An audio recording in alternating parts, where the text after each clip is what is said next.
The trade deadline today. How about Aaron Rodgers from after the loss on Sunday to the Minnesota Vikings, asked about whether he wants some help to get this offense where it needs to be if they want to try to get where they need to be. Let's watch and listen to how Aaron Rodgers handled that question. Do you need to add to that position to be the offense that you want to be long term?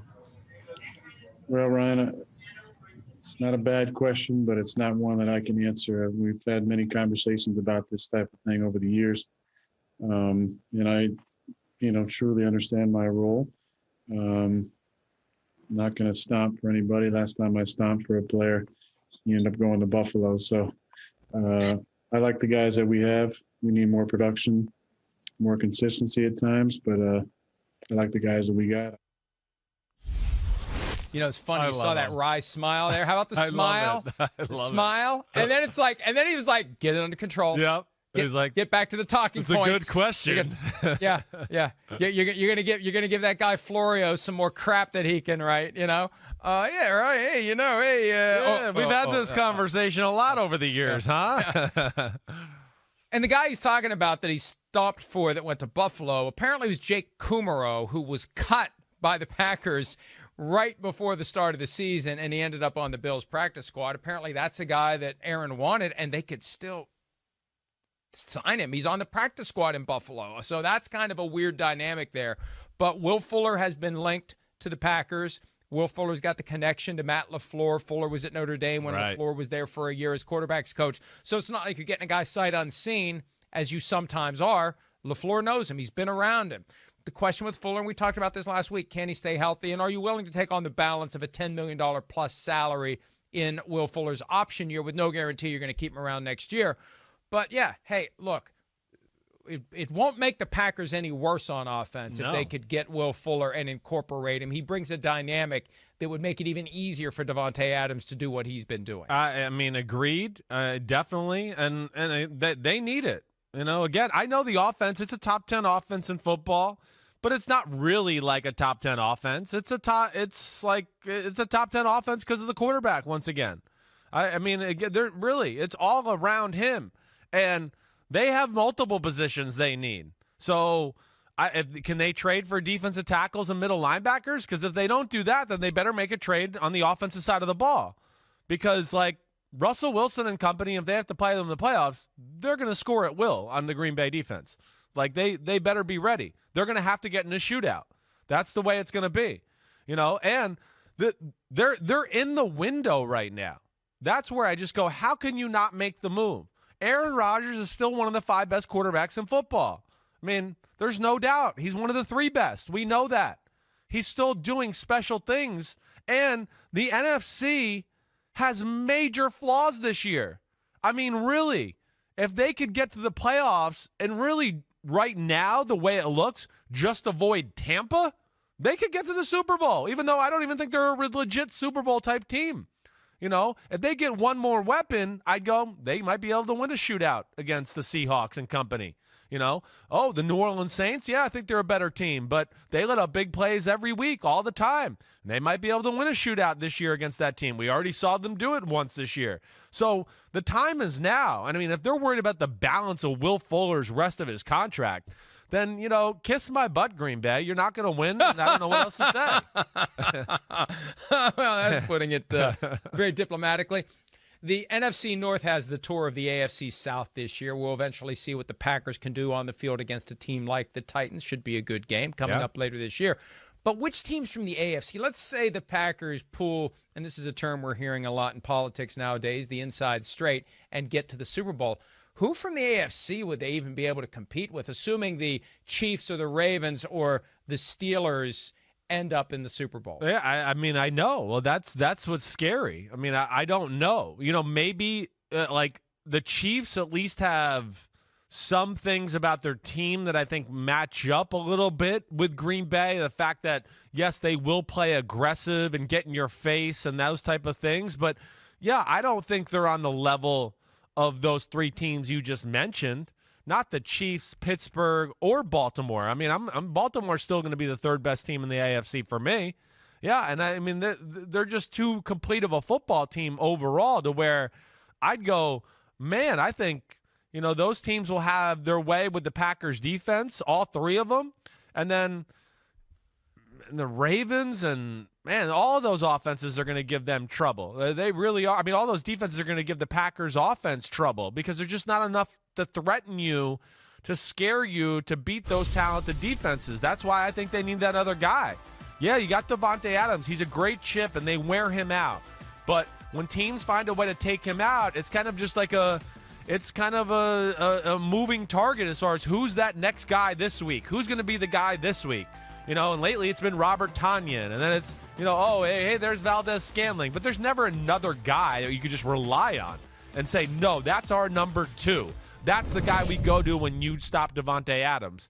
And that's what I don't understand. And to me, the time is now. It's ripe. It's ready. Let's go. I think the health issues with Fuller would scare me, though. Yes. The history of injuries. Right. That's what would scare me. I wouldn't want to have to go all in and rely on him staying healthy. And, that's not an unfair assessment. It's been characteristic of his career in the NFL so far. All right, Aldon Smith back after 5 years out. He had a great start to the season. He's kind of fallen off, but the Cowboys have resisted any opportunities to trade Aldon Smith to a more contending team. The Cowboys still technically contenders in the worst division we've seen in years. Here's Cowboys COO Stephen Jones talking about their resistance to trade Aldon Smith to another team. Seattle called about Aldon Smith. Is there any particular reason you guys didn't want to part ways with him? Well, I just think we're in this to still fight. We're in the NFC East. It's obviously a division that's struggling right now. We're going to continue to improve as a football team. I'm convinced of that. So, like our players, and we'll continue to see how we improve and how we move forward. Yeah, look, they're not throwing in the towel. They got rid of some guys last week that they think didn't fit. They got something for Everson Griffin. They didn't think he fit. They dumped on Terry Poe and Daryl Worley because they just didn't like them. They didn't like them as players, and maybe there was other issues there as well. But they like Aldon Smith, and I think they like being part of his redemption story. But he really has tailed off. We've got the numbers to show it. I think he should have been the NFC's Defensive Player of the Month for September. But, I guess after 5 years out, you do start to fall off a little bit. He's only got 1 sack the last 4 games. He's still getting a decent number of pressures on the quarterback. He's not playing as much of a percentage. He looked like he wasn't quite in the same shape that he was in a few years ago, and maybe he's just having trouble getting back to that point where he really can do what he did on a consistent basis. But it's still a great story. It is. I think the Cowboys want to, hey, maybe by the time December rolls around, he's ready to make a big push and help them get over the top and win that division. Yeah, no, I get them not letting him go. And Chris Collinsworth mentioned a little on Sunday night in the Eagles game. Aldon Smith, he's been battling, I think, some injuries here as of late too. So that's why he's been off the field a little bit more. But I understand yes, the Cowboys are still in it. We know that. But I think even more than that, which I don't really think they're still in it, but we're going to say it because they are. But, okay, the other thing is they just don't have a lot of good football players on their defense. And like you said, I think they like being a part of the story. And then, 2, he's a guy that, he's a good piece of the team. Like, you don't want to just give him away when you don't have a lot of those pieces in your front 7, to where I think they look at Aldon Smith and go, wait, no matter what next year, no matter who's our defensive coach or what scheme we play, Aldon Smith can fit that. He can play 3-4 outside linebacker because that's what he did for the 49ers. He could play defensive end. And I just think they looked at it and went, we don't really have that many good players. Like, we need to build on something here. And he's a guy that has a little versatility and can help them out in the future as far as depth and everything that way. And that's probably why they didn't want to cut the cord or let him go. There were Sunday splash reports that Washington looking into the possibility of trading quarterback Dwayne Haskins, the 15th overall pick in the 2019 draft. Also, veteran Ryan Kerrigan reportedly available. There was a report he wants out. Then there was a report he doesn't want out. Here's Coach Ron Rivera from Monday talking about the trade rumors involving his team. Well, first of all, I'm not going to speculate on anything because it's all been rumors. And so we're going to leave it at that. I mean, Ryan's been a big part of what we've done, been a big part of this organization for a number of years, and has had a tremendous amount of success. And we have a tremendous amount of respect for who he is as a member of the Washington football team. Would you be able to speak generally to your trade deadline philosophy? Is that something you want to be active in, or you're happy with your guys? Or where do you stand generally? Well, generally, it's all about circumstances and situations. And right now, our circumstances are what they are. The situation is what it is. And we're just going to go forward. There's no reason for them to give up on anyone at this point. I mean, if you're going to trade Haskins, just do it after the season. It's not like you're going to get something now that helps you. If somebody calls you up and offers you a Pro Bowl player that you can plug right in and he's going to help you win the division, then yes. But if it's just draft picks, wait until March or April. You'll get the same draft picks for Dwayne Haskins at that point. You want teams to have a chance to assess all their options and maybe get a better package for Dwayne Haskins then, right? Yeah, I agree. I mean, they're not going to get anything for Dwayne Haskins right now. I mean, nobody's going to trust that in the middle of the season. What's the point? Right. What's the point? Yeah, you're not bringing him in there. He's going to play, or you're not going to entrust him to be, we think he'll be our backup. He's a young kid. He's already been in 2 offenses. You can't do that to him again. He's not going to be ready for that. I agree. You go off season, you let teams do their due diligence, figure out their quarterback plan. Maybe there's more of a market. There certainly will be more of a market. Now, the Kerrigan thing I think is interesting. I do. I would expect there is phone calls about him. Again, I mean, we just talked about Seattle and Aldon Smith, Aldon Smith and all those type of things. I mean, there's got to be some teams out there that are looking to bolster their pass rush here down the stretch.